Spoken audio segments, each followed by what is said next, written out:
Hi guys, Jurassic Junkie here and welcome to another episode of Start and Finish. Now, as I've said in the previous videos, I've been very busy for the last month and I haven't done any videos, but during that time I have completed 3 games, so I want to discuss, well, Tomb Raider today, and over the next 2 episodes I shall be talking about the other 2.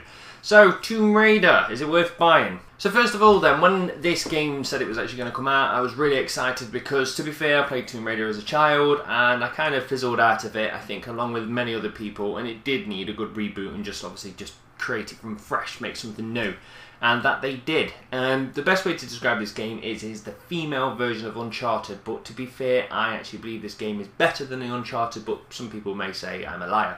Now, the story starts off as Lara Croft, and not actually before she turns to Tomb Raider, so this is right back before she actually finds she's got some shit hot skills with the guns. And it starts off where she's on a ship with a bunch of people that are going out to find some magical place. I can't quite remember it, but the point is the story's not the strongest point. They're just trying to find something, and Lara has a great idea. Instead of going where the map says, to go somewhere different, which they do, and then they end up crash landing into an island that has some very weird storms and they need to escape. Now, also on this island is a bunch of people that are living there, and as the ships, and many ships, boats, helicopters all come crashing to this island, they scavenge it for parts and do some very weird stuff there.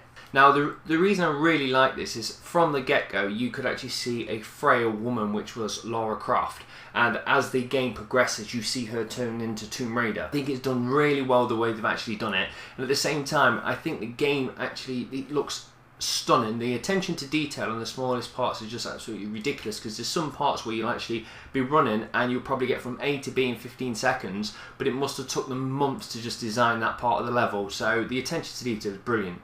The other thing I like about it is very limited amount of weapons, so you've got your bow and arrow, then they've got a shotgun, a pistol, I think a rifle, and that's pretty much it. And I quite like that, because the thing is, them weapons are there if you need them, but all the time I felt being drawn back to the bow and arrow because it just felt more natural, and that's what she should be using in that kind of environment. And you also feel a bit cheated if you've resorted to the pistol, because getting a headshot on the actual bow and arrow is really cool.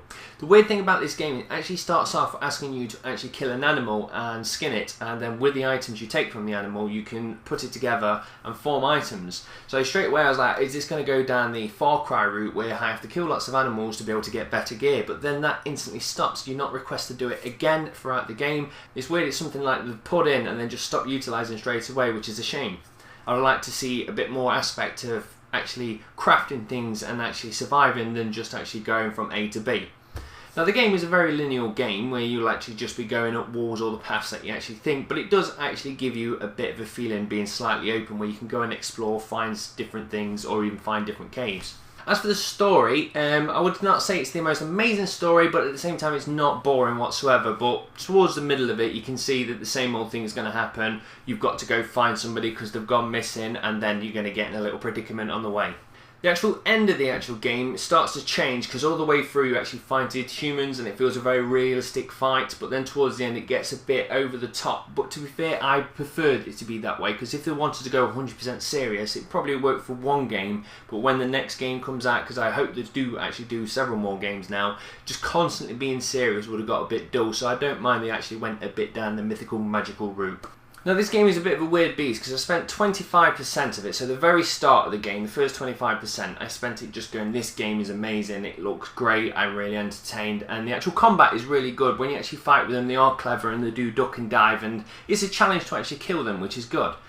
So as I said, the first part I spent it just enjoying it, and then I would say the next 50% of the game I kind of saw the patterns. I've got to go somewhere, and obviously behind crates or behind closed doors enemies are spawning. I need to kill waves of them to progress, and that 50% of the game I was like, I'm still enjoying it, but I'm actually finding this a bit more duller and duller as I progress. Then right towards the last 25% of the game, it just actually gets brilliant, because you get used to killing a certain type of enemies, and then towards the end it changes up another gear and it gets a bit more difficult. You've got to be more aggressive, and I just like that change of the actual tone of the game right towards the end.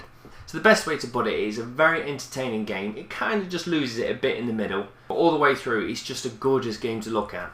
On top of this, you've got the multiplayer, which plays exactly like Uncharted does, but you've got a few extra nice features thrown in there, such as you can actually plant traps, and if you actually trap somebody, they've either got a small amount of time to actually be able to shoot the rope to actually release them, or at the same time you can be running towards them to try and shoot them in the face, so a nice little game dynamic they've chucked in there as well. I probably played about 3 hours of it before I thought them 4 maps are getting a bit repetitive over and over again. But all in all, it's a very enjoyable game. Now, I think they've done absolutely brilliant, especially at the ending. There's something there for the fans where you just see her turn to Lara Croft right at the end, and it gave me goosebumps. I was like, oh, that's just a beautiful ending to the game. So then it all comes down, is it worth purchasing? I would say yes. On day one at £40, I'd probably say not really, but now the price has actually dropped. So now it's down to a price which I think is worth paying, so I would say definitely go play the game.